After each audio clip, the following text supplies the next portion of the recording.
Hey guys, today I'm playing some more Cities Skylines, and I've turned the texture quality down a little bit because, well, it was getting a little laggy, because, you know, for some reason it's gotten real laggy because of my recording thing. I don't really know.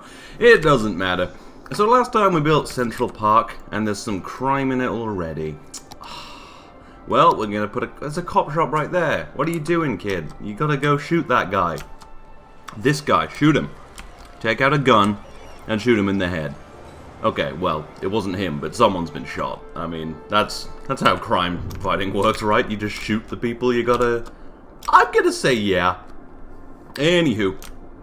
So, we need a few more shops, which are gonna go down this way. This is gonna be houses, I think I decided, right?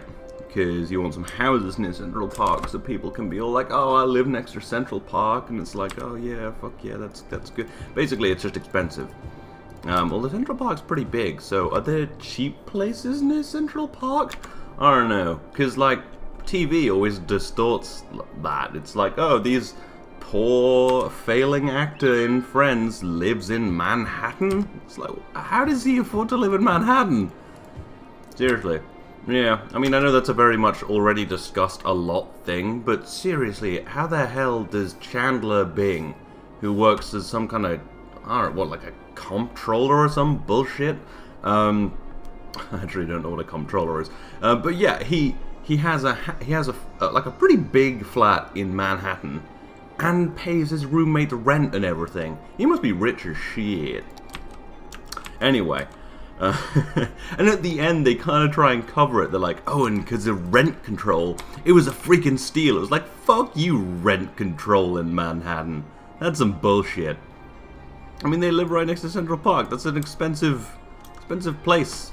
Although, actually, I found that people always say London's so expensive, and it is, but you can live in some really nice places relatively cheaply. Because me and my girlfriend have been looking at houses for, well, flats, for next year when she moves to London, and I'm done with my degree. And like, there's some pretty nice places in, like, I think Whitehall or Whitechapel, someone with white in the name.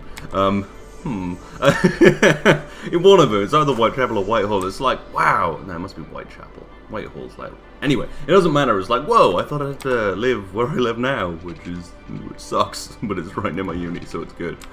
Anyway, my point is, house prices are deceptive. It's also this common thing that a lot of people say now, that our generation, as in my generation, as in millennials, like, no, millennials is too big and expansive people. So, basically people who are like 20 or younger now, or like 20, 25, that kind of thing, won't ever own houses because it's all too expensive.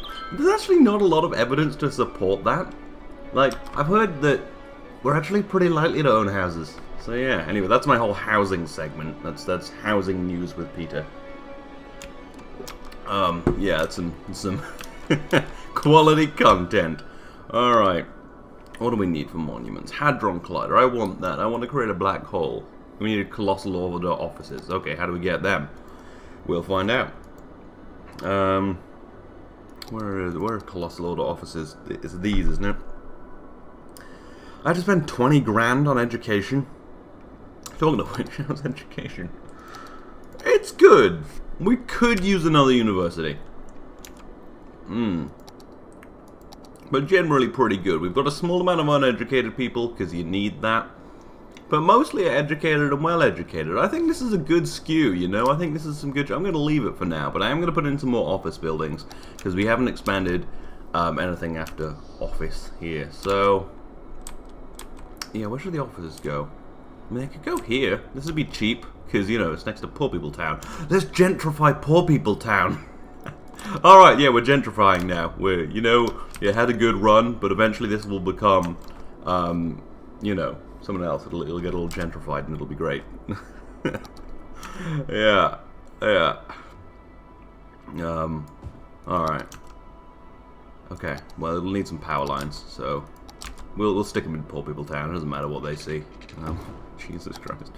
I'm a good man. I'm a pragmatist, you know? I don't... Yeah, I'm not, you know, I'm not politically correct or anything. I just say what needs to be done. I don't care who gets hurt. Build the fucking offices. I know you don't want an office here, but it's cheap. And this office space is getting real expensive because it's next to a bunch of skyscrapers and the river. And now Central Park's there, so you gotta put your office there. You gotta put your lame fucking tech startup right here. That's where it goes now. That's what's happening. Yeah. Okay. Central Park's looking good. It is looking good. I do like this fountain in the middle. I'm so glad that the paths like all work out. I really think that's quite cool how that works now, where you can just connect everything with paths. I should put more paths in this city, more footpaths and bike paths and stuff, but I never really know where to put them. I mean, I guess it would make sense to put them across the bridge, but there's a pavement. You can just walk. No, you don't really need bike paths all that much. Yeah. I'm gonna fill this with shops actually. I never properly fleshed this out, but yeah, just put some shops here, right on the bank. It'll be a nice place to have it. Was I intentionally trying to not busy this up or something? Because like this is real estate I'm not using. I mean, what am I thinking here? God. Science Island looking pretty good, pretty shoppy. There's a few shops you can go buy some dumb science bullshit, you know, there's like gift shops. What was that? Right here. What the hell? Weird texture glitching. Anyway, there's more of it. Huh. Well, hopefully that doesn't get worse, because sometimes it does when you have a bunch of extra assets. I was doing some, oh yeah, I was putting that in. That's, yeah, I remember putting in another junction, and I was like, where did I put that? But it was over here. Okay. Anywho. Yeah, we'll slowly spend more on that one day. We'll get that someday. Ooh, Grand Mall. Yeah, maybe this could go like here? Like around the river? I like putting stuff on the river, yeah. That'd be nice. Because this is going to be... I think this is going to be shopping. This whole bit here. And then this will be something else. So yeah, let's put the mall right here. It's always nice to have. Kind of, yeah. Okay, it needs power though. Well, we'll just power line it for now. It's cool. There we go. Alright. Should all just get solar panels and you don't need power lines. Yeah, isn't Musk, or well, people always refer to Elon Musk companies as Elon Musk. It's like, there's a lot of people working for him, you know? They're all doing good work, and everyone just says it's Elon Musk, although he is obviously a massive part of it.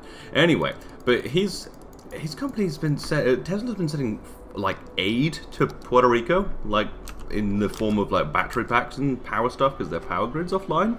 And what does that mean? Like is it actually like foreign aid where it's free? Is foreign aid free, or are we all kind of shitty about it? But yeah, so he's sending foreign aid like from a private company, so they've got to get paid though, right? So it's not really foreign aid, is it? It's kind of, well, not foreign aid, but because they're American, but just aid. So does it count? Is the thing that they're not worrying about the money right now, or I think that's probably it. Like they're like, okay, we'll do this, we'll worry about the money later. Let's just get your power back on. I reckon that's probably what it is. But still, it just doesn't seem like a thing private companies really do. But I guess they probably do. You know, people have got morals sometimes. But it's also a public company. It's got a board of directors and you know, stock owners, and you know, people don't really like it when free stuff gets given away. But I guess if you're going to invest in Tesla, like, you shouldn't really expect that the primary goal is return on investment, because that's clearly not what Musk is going for. Unless he is, and he's just really a genius. Because like his rocket company, everyone was like, well, that won't work. And he was like, yeah, probably not. This is a great way to lose money. But he's very rich now. He's much richer than he was before he started Tesla and Jesus, there's a fire. Do I have fire in fire? Yeah, we're good. Anyway, so maybe it is all just like just a money-making scheme. Could be. I mean, it's worked quite well. But obviously, I guess there's easier ways he could make money. Like, you know, starting another internet company. He could have done that quite easily. And that requires very little down payment.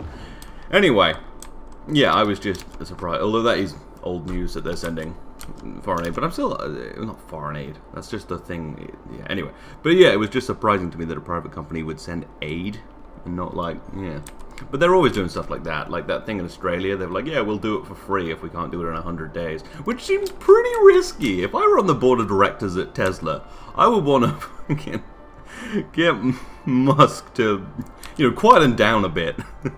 He's like, oh yeah, we'll do this for free if we can't do it in 100 days. It's like, okay, buddy, you've got to, maybe, yeah. Although it is a good marketing scheme, because they were like, 100 days, shit, let's get it going. Yeah, maybe he's just playing 5D chess, He's just, well, probably. I mean, he is a genius. Probably. I don't know, does he have a genius level IQ? There's this... The use of the word genius has become a bit colloquial. We're like, oh, that guy's a genius. But I think the definition does just... I don't know. Well, yeah, what's the official definition of genius? I'm looking this up. Okay, Google. Or just fuck you, I guess. You're such an asshole, Google. Yeah, genius definition. No, that's Genghis. Definition. Exceptional intellectual or creative power or other natural ability. Okay, so it's not just like an IQ thing. Also, IQ is largely bullshit. Like, one of my favorite quotes is from Stephen Hawking, where when asked about his IQ, he was just like, I don't know, people who brag about their IQs are like just assholes. Because you are. Like, if like, that's a defining factor. It's like, yeah, your IQ isn't really important, it's more what you do. Also, I knew a very smart guy who took an IQ test and got like 22 because, like, it was set up for people who could see properly and he couldn't, and yeah, it was really stupid. So yeah, I guess he is a genius. And we talk about, like, creative people as being geniuses, like, people frequently refer to Dan Harmon as a genius, who kind of is, he's pretty awesome. One of the lead writer on Rick and Morty and Community. I guess Justin Roiland is also a writer, or is he just a voice guy? No, he's probably a writer. Anyway, yeah, so Dan Harmon, kind of a genius, but genius at writing. Anyway, that was a weird... I've got to stop being surprised when I go on weird tangents. I'm always like, that was really weird. It's like, yeah, that's 90% of what you talk about, Peter. It's just weird bullshit that no one asked about. Alright, let's just keep expanding this down, because now there's loads of demand, because I'm running it at 3 times speed and wasn't paying attention. Alright. Yeah, it's like those people who play StarCraft really fast. Like, like esports, when it's like StarCraft and they're just like pressing 1,000,000 keys a second, and it's like, Jesus Christ, how are you doing this? This should be an esport. City Skylines esport. Oh man, I would join that esports team. Like, you gotta make the city as amazing and as quickly as possible, and you have like an extension where it can go like 10 times speed, and you're just like going crazy. That'd be awesome. I'm gonna make that happen. I don't know how you would make that happen. Probably with a lot of money, which I don't have. Yeah. There's also, I was watching Hearts of Iron 4 thing. I think it was the Death and Dishonor expansion, the DLC. And the guy who was like showing it off, I think probably works for Paradox, the company who makes the game, and he just like was just doing all this the whole war at like 5 times speed, and just like micromanaging every troop at 5 times speed, and it was like, holy shit, this guy's insane. That's pretty cool. I have actually been playing some Hearts of Iron. Well, I was playing Hearts of Iron 4 as the Nazis, and I took over the world. And then I wanted to kill everyone else, but I was the faction leader, so I couldn't disband my faction and like take on Germany and stuff, so I pretty much just killed everyone. But now I'm playing as Brazil, who will rule the world, and for some reason they're also Nazis now, because it's always the way I seem to go. I'm like, I was playing as Luxembourg on a live stream, and I just joined the Nazis. But that made sense, otherwise I would have been taken over and lost very quickly. But now I'm Nazis as Brazil. Well, fascist at least.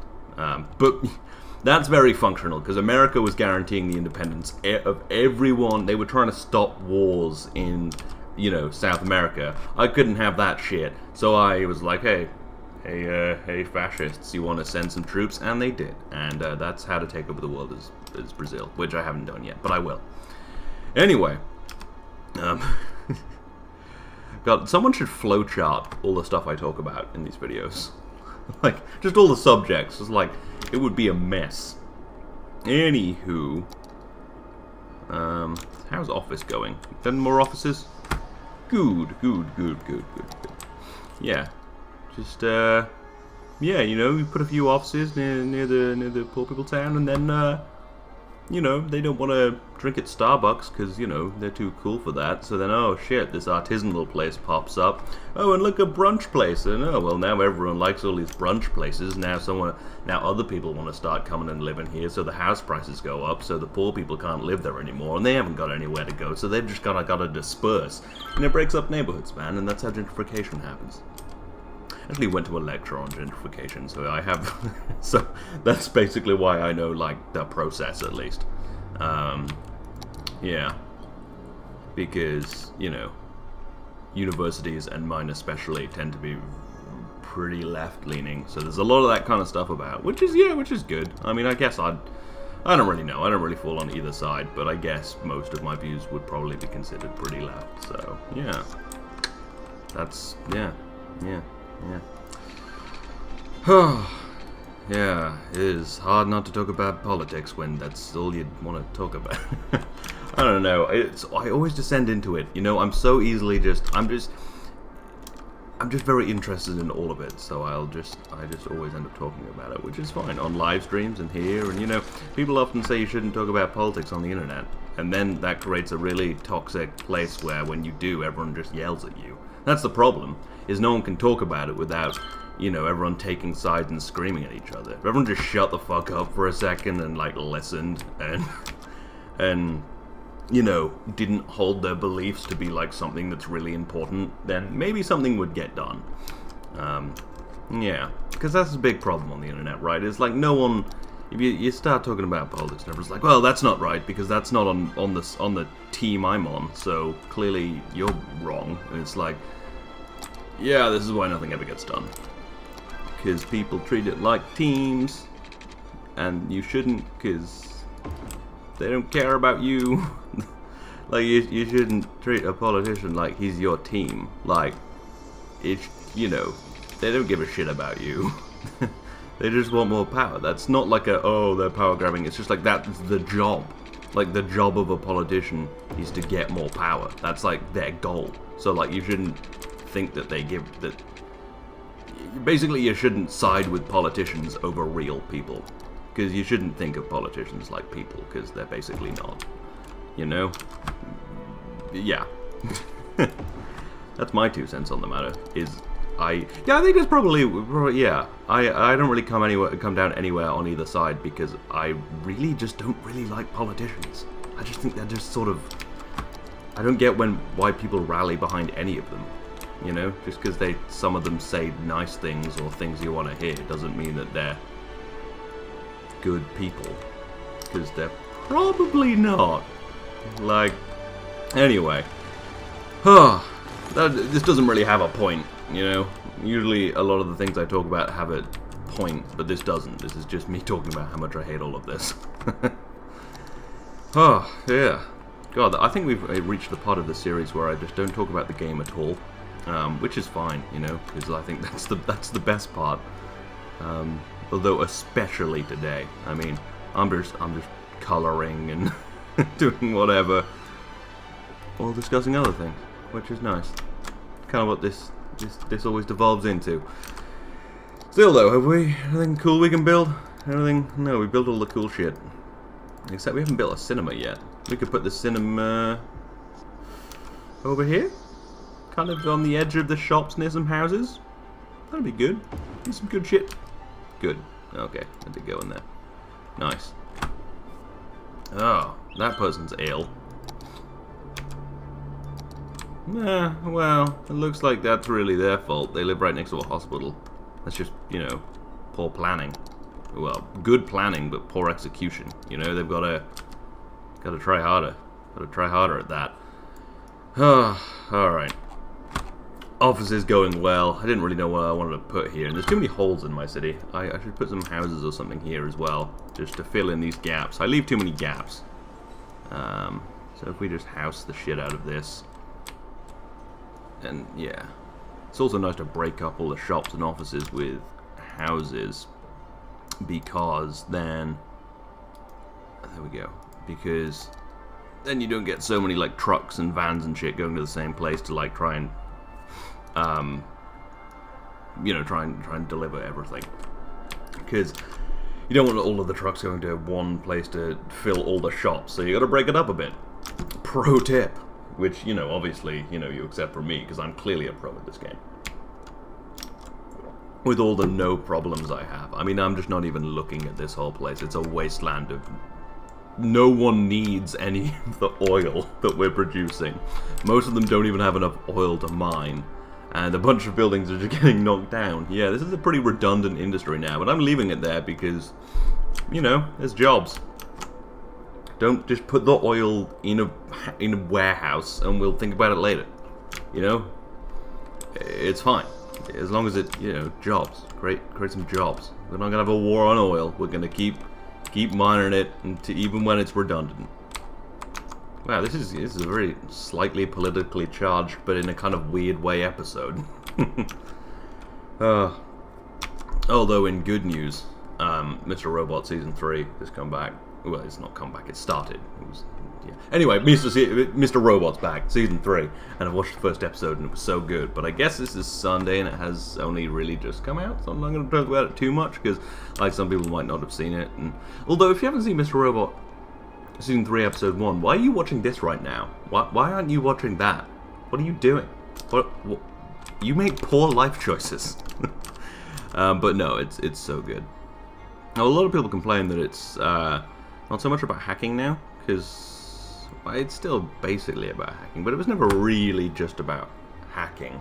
Like, it's the nice thing about the show, if you haven't seen it, is it's probably the first show to ever like actually represent hacking in a pretty good way, like the modern form of it. Like, it's not flying through Tron tunnels to kill the virus rabbit.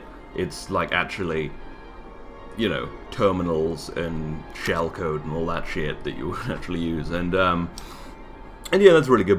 But a lot of the time now it's more about like the politics and the story and things. It's like, yeah, well, it can't just be like someone sitting at a terminal for fucking ever.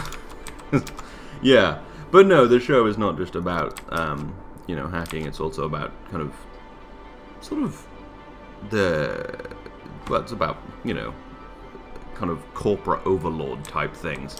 Which is interesting, because it's kind of like an exaggerated version of what we have now, really. But yeah, it's good. People like to complain about TV shows. It's like Rick and Morty fan bases. There's been a lot of stuff recently about how terrible the Rick and Morty fan base is, and a lot of it is. Like, they're really, quote-unquote, hardcore, high IQ, quote-unquote, definitely fans. Yeah, like, get mad when they hired female writers, even though female writers wrote the Pickle Rick episode, which was amazing. And why wouldn't they be as good as male writers? I don't get that, but whatever. But yeah, people are complaining about lots of stuff this series. I thought Season 3 of Rick and Morty was the best season. I mean, it wasn't so much like it was... Well, it was a big, like, tone change, because before it was crazy grandpa in the garage, I guess because it's American, and, you're doing crazy stuff while the family does their normal things, but this time, because Rick took over the family, it was just crazy all the time, and it was good. But then the ending was quite good, because it didn't... It's been a while, so you should have seen it by now, but if you don't want to hear about it, skip a minute. Yeah, but like the ending was good because it wasn't like some giant showdown between evil Morty and Rick, like people thought it might be. It was just kind of a reset, and Rick sort of losing to Jerry, which was interesting. Like, the whole episode was him just... If you don't watch it, I don't care, but you probably haven't, no. Anyway, yeah, it was just like a demonstration of how Rick is more powerful than the United States. But then Jerry defeats him in the battle for his family. And yeah, I thought that was perfect. Like, yeah, they could have had this giant showdown between Rick and evil Morty, but it's like, then Rick wins, and then what do you do after that? It's like, yeah. Anyway. Yeah, TV show fan. But the Rick and Morty fans are terrible. Not all of them, because I am one, and most of them are fine, but there's like a minority of them that are really take the show too seriously. Like, it's a smart show, and it's good, and it has lots of fun themes, like nihilism, although Rick really isn't a nihilist. But you people just, you know, there's a lot of, well, I'm sure you know this by now, but there's a lot of Rick and Morty fans who think that you have to be like a genius to watch it. It's like, no, you have to be a genius to write it. It's very palatable and easy to watch and understand because it's a silly show about, like, you know, fart jokes and shit, but obviously with some smart themes, but you don't have to be smart to understand it. But yeah. But no, it was like the Szechuan sauce thing. That was fantastic. Like, McDonald's were like, oh yeah, we're bringing back Szechuan sauce. We're doing Rick and Morty, even though we didn't really ask the creators, but whatever. And then everyone freaked out. It was great. I'm sure you've already heard about this as well. I'm not a news show. I'm a retrospective show. But yeah, like. Everyone freaked out because some of the whole situation was so stupid. Like, some of the McDonald's joints had like 20 packets of Szechuan sauce. It was like, this has a pretty big fan base. You probably should have sent more than 20 packets. And people were freaking out and jumping up on the tables, screaming, "I'm Pickle Rick." And it was like, God, you're all just the worst. Just McDonald's is the worst. These people are the worst. Yeah. There's some great videos though of people freaking out when they couldn't get their sauce, and then there was people selling it online for like $1,000, like for 2 packets, like, or it was more like $500. But and people actually bought it. People spent $500 on 2 packets of sugar sauce that you can make yourself or buy in a shop, or like make out of 2 of the other sauces at McDonald's. It's like, and also like. I think obviously the main reason people wanted it is because, like, oh, I'm getting what Rick's getting, I'm like Rick. But the whole point of Rick is that nothing matters, so you really shouldn't care about Szechuan sauce. Yeah. Oh, what a crazy time to be alive. The internet is just mental, you know? Yeah. City's going well. I haven't really been talking about it. You know, this has been a very discussive episode, but I'm also slightly tired, so I can't tell if I'm coherent or not. So I apologize if I'm not at all coherent, but hopefully I am. But I am just slightly tired. It's a Sunday, and you know, the thing is, I've gone back to university in the last 2 weeks to, you know, pursue my final year and get my degree so that I can go and write code forever, which I'm perfectly happy about, because in the last especially in the last few days, actually, I've been working on some stuff, just actually running, it's actually pretty fun, it's running like neural networks on GPUs, and I've been running it from scratch, because obviously I want to understand it. And it's such a different way of thinking. But I'm sitting there writing it, and I'm just smiling the whole time. Like, I've been writing code for quite a long time now. Since I was, you know, I didn't get into it that young, but probably since I was about 14. But I just keep loving it more and more. It's like, I don't think there's anything else I do like that. Like, even video games. Like, you get tired of video games. Like, I fucking love Kerbal Space Program, but it's not quite as magical as when I started. You know, it's fun, but it's not. It doesn't still have that magic. But yeah, programming really does. Anyway, my point was I've gone back to university, and so I'm a little, because I've had like 4 months off of getting up at like 1 in the afternoon. Like, honestly, most days. Sometimes later, sometimes earlier, but mostly getting up at like 1 and going to bed at like 4 or whatever. But no, now I've got 3 days a week. I have a 9 a.m., which is fine because I live pretty close to my uni, so it's like a 5-minute walk. But my God, is it just? Oh, yeah, it's kind of flipped me up a bit. Like I just feel kind of not tired all the time, just slightly off. You know, I just need to readjust. Yeah. I've really got to get better at getting up early, because, like, I can get up at 9 for 8 a.m., but, like, that's fine, but, like, I am not good for the rest of the day. Like, it'll fuck me up. But I gotta get through that, because one day I'm gonna have a job where I actually have to get up at, like, 9 a.m. every day. Like, I can't just be fucked all day. Is there a secret to it? Is it just, I guess after lots of adjustment, it'll be fine. Oh, still though, oof. You gotta get a real job one day. I don't know how to get a real job. I don't know how to do a real job. I've never had a real job. Like, most people have at least, like, worked at a pub or something. I don't know, this isn't gonna be shopping district. This is where that ends.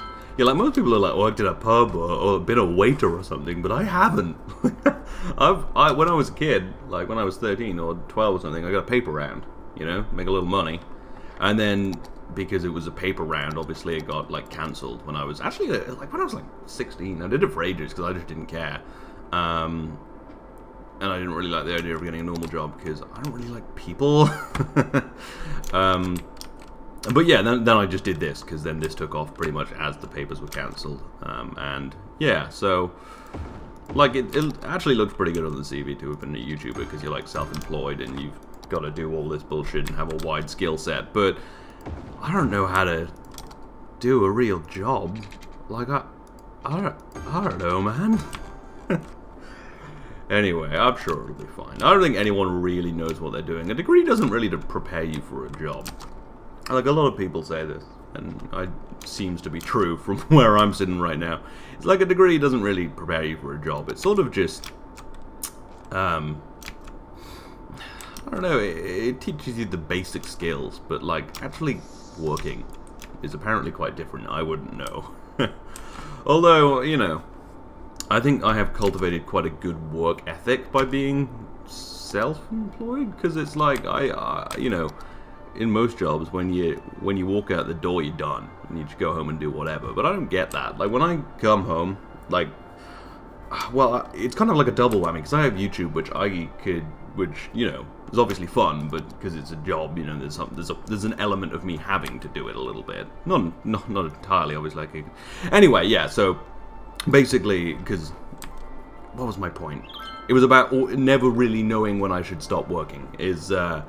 Because YouTube is kind of sort of endless, you know. I could always be doing more. I could be making more videos, or preparing for the next day, or doing whatever, or editing better, or preparing for series and all that stuff. So I could, you know, do that forever. And programming is the exact same. Like, you could just, there's never really any time to stop, you know. Like, I like it. That's like how I like to do stuff. But yeah, I've forgotten what my overarching point was, but it's just that, like, there's no one telling me to stop working except me. And I don't tell me to stop working.